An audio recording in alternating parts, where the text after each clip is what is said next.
Hi everyone, welcome back to my YouTube classes. Hope you all are fine and you have gone through my last video. If you have any doubt, you can ask me in the comment section. I have already told. Now, today in our class, we are going to start with analytical method of vector addition. Now, when you come to this analytical method means nothing, simply mathematical methods for adding two or more vectors. So, this mathematical method of adding two or more vectors, here you are using two laws for that. One is your triangular law of vector addition and second one is your parallelogram law of vector addition.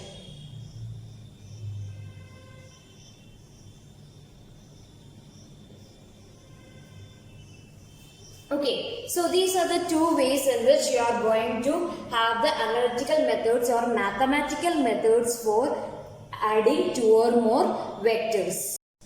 Now, let us come to these laws one by one. First, let us consider the triangular law of vector addition. When you consider this first triangular law of vector addition, its statement says like this: if two vectors are represented in magnitude and direction taken in the same order as the sides of a triangle, then the resultant will be given by the third side of your triangle taken in the opposite direction. Okay, so this is the statement. Now in detail I'll tell you when we go to the derivation part. Now coming to the second one, parallelogram law of vector addition, it says that if two vectors are going the same, if two vectors in magnitude and in direction, if it is going to be the adjacent sides of a parallelogram taken from the same point, then the resultant is given by the diagonal drawn from the same point. So these are the statements with regard to your triangular law of vector addition and parallelogram law of vector addition. Now we want to see the derivation part. Okay, we are going to get some equations. Now before going into the derivation part, why I told the statements together is that derivation part is going to be the same for both the laws. If you see in your textbook, the derivation is only given for your triangular law of vector addition and parallelogram statement is given, but equations is the same and derivation is going to be the same. Clear? So now what we are going to do, we will be deriving it for triangular law of vector addition. Figure will be different, but the notations used will be the same and derivation will be the same. Statement you have to learn it separately. Derivation you need to learn only one derivation, both the same derivation you are going to write. Now let us start with triangular law of vector addition. Statement I have told you already. Now according to the statement we want to draw a figure. Let us see that. According to the statement, two vectors we need in the same direction as adjacent sides of a triangle. So if I am going to take the first vector A in this direction, according to the statement vector B I have to start from here, isn't it? So this one I am going to take it as vector B. So from in the same order. Now what about the resultant is given in the statement? The third side of the triangle will give you the resultant provided it will be in the opposite direction. So when you draw the resultant, how you will draw?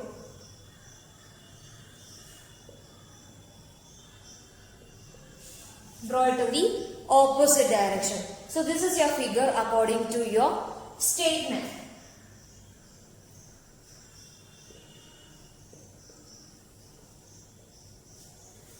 Okay, now with this we want to do what we want to find out actually. We want to have an equation for resultant and secondly we want to have an equation for angle or your direction, isn't it? So for that what I am going to do is that I am going to draw a perpendicular from Q perpendicular to OP. Okay.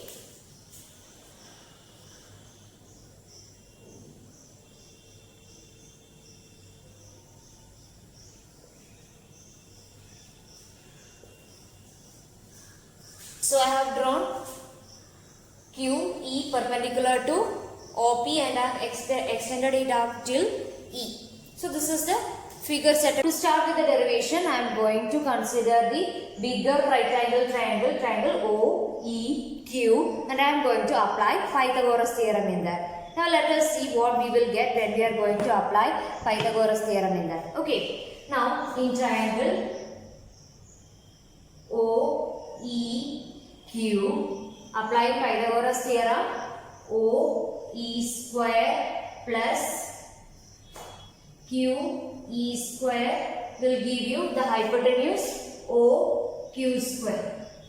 Okay. Now in this equation, what I am going to do is that this OE I am going to split it as OP plus PE. Okay. So instead of OE, I am going to write it as OP plus PE the whole square plus QE square is equal to OQ square.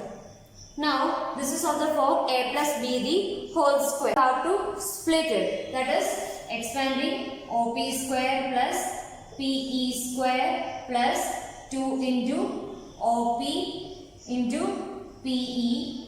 Now expansion for this is over. Remaining QE square plus OQ square. Sorry, will be equal to OQ square.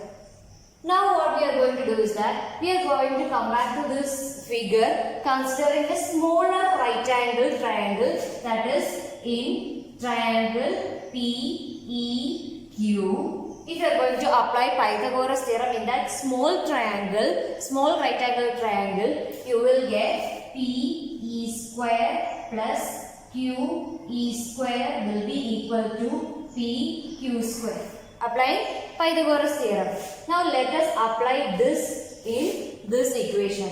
That is, instead of PE square plus QE square, we can write it as PQ square. Is that it? So let us rewrite it.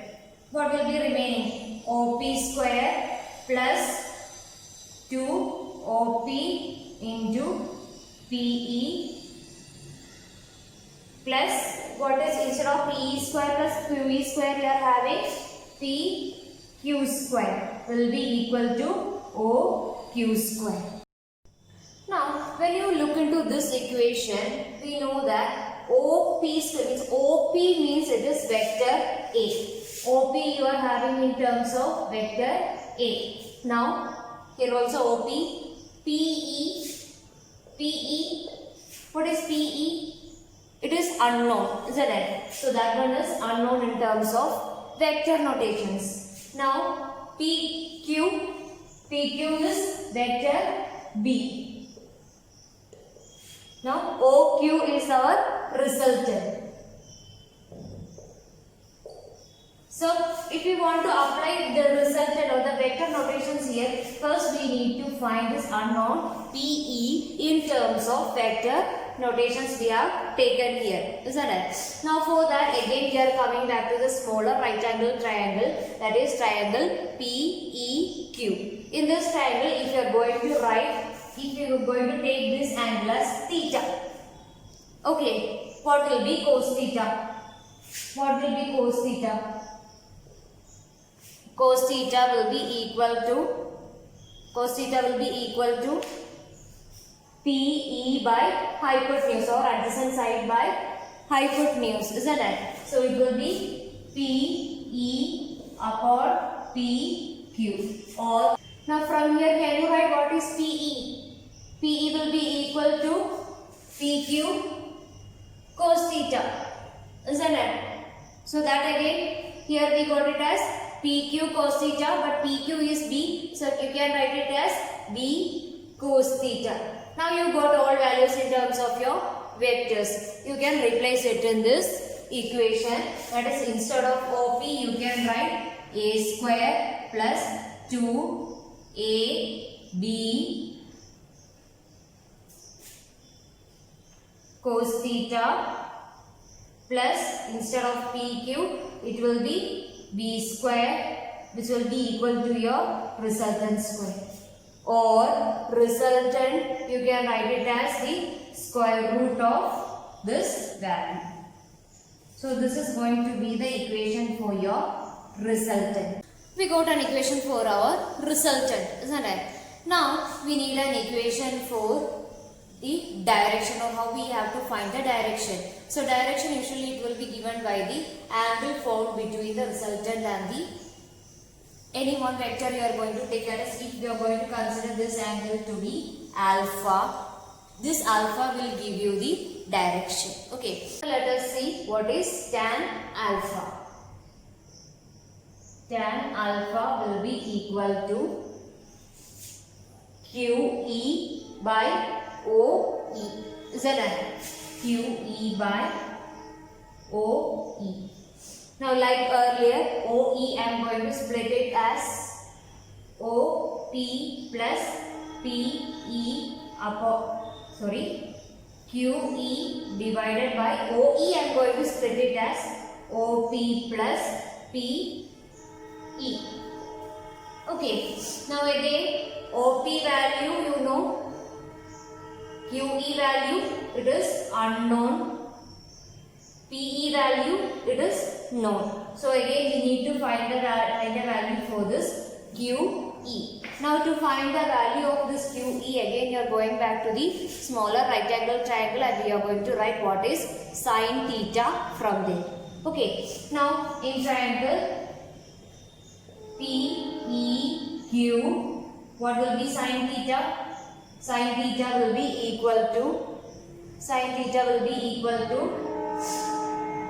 QE by hypotenuse PQ, or from this QE will be equal to PQ sin theta, or instead of PQ you can write it as B sin theta. So I am going to replace it here. So how will it will be? B sin theta divided by OP it is A plus PE it is B cos theta. So tan alpha, or alpha will be equal to tan inverse B sin theta by A plus B cos theta. So this is the equation for finding direction. So these are the two equations respectively for resultant and your direction for parallelogram law also, triangular law also. I told you in the beginning, statement for both will be different but derivation for both the equations are going to be the same. You can go through the textbook properly. Now we are going to work some special cases. Special cases, first one we are going to consider, what if this vector A and B both are in the same direction. Okay, if both are in the same direction, theta will be equal to 0. Isn't it? If both are in the same direction, theta will be 0. So if theta is going to be 0 here, cos 0 is equal to 1. Isn't it? Cos 0 value is going to be 1. And here sin 0 value will be 0. So you apply it in these two equations and what you will get? What you will get? See it here.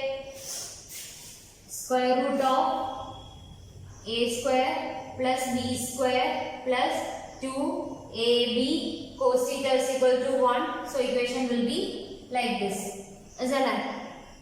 Now here sin 0 is equal to 0. So if here full will be 0 means the total will be 0. Now case 2 you are going to consider when theta is equal to 90 degree or both are at right angles to each other. Now here again cos 90 will be equal to 0 and here sin 90 will be equal to 1. Isn't it? Now if you apply that one here, cos 90 is 0 means this whole term will get cancelled and only r is equal to root of A square plus B square will remain.